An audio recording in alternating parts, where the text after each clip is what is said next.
এই যে রুই মাছের মুড়ো দিয়ে আর মুসুরির ডাল দিয়ে মুড়ি ঘন্ট বানাবো, আদা পেঁয়াজ রসুন বাটা, জিরে বাটা, ধনে বাটা দিয়ে।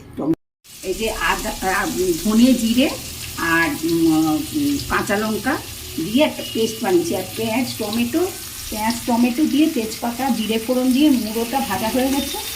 এবার এই মশলাটা কষবো, কষে এতে একটু আদা রসুন পেস্ট দিচ্ছি।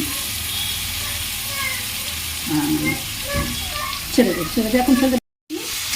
এই দেখো কষছি, এতে তেল বেরিয়ে গেছে। এবারে মুসুর ডালটা সেদ্ধ করা ছিল দিয়ে দিচ্ছি। মুগের ডাল অনেকে সহ্য হয় না, মুসুর ডালে খেয়ে দেখবে খুব ভালো হয় খেতে।